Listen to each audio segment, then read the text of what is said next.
Hi, authors. So, today's topic is the infamous question that so many authors have had since the inception of writing books. Probably since the inception of writing books. So, the question is, how do I find my readers?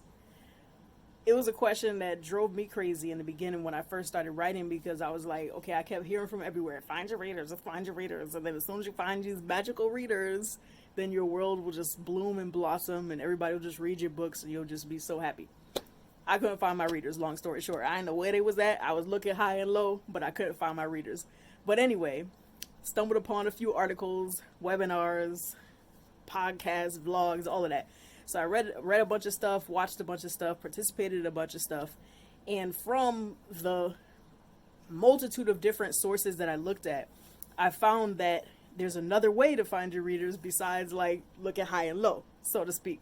So, one way to find your readers is to define finding your readers in a different way.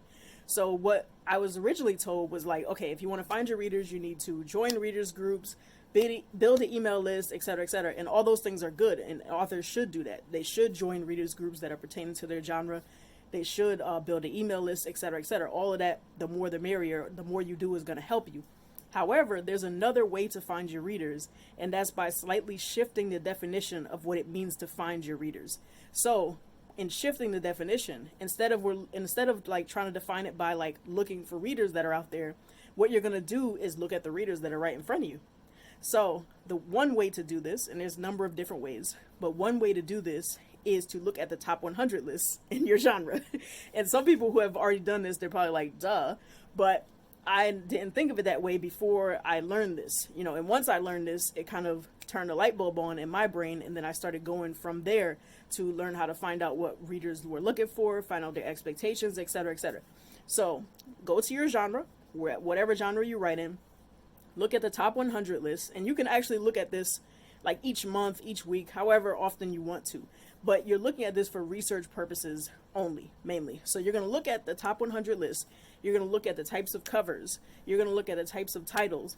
You're going to look at the models on the cover. You're going to look at whether it has one person, two people, whether it's a male or female. You're going to look at colors. You're going to look at subtitles. You're going to look at a number of different things. When you finish looking at those things, you're going to jot down all the commonalities that you see. Once you find all those commonalities, then you're going to dive a little bit deeper. And once you dive a little bit deeper, you can start looking at the reviews that are left on those books. So books that have a large number of reviews, which a lot of the books in the top 100 list do have that, what you're going to do is you're going to look at the reviews for those books, look at the 1-star reviews, look at the 5-star reviews, look at as many reviews as you wish to find what are the common threads that readers are saying.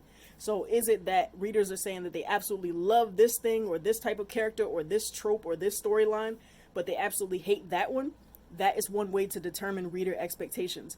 And the more you read these reviews on different authors' books or even with the same author's books, but I would encourage you to diversify, the more you read these different reviews and the more you look at these things, the more it'll start to paint a picture in your mind as to what you should be doing with your books.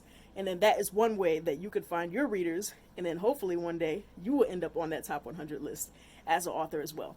So let me know if you have any further questions about that, deeper questions about that.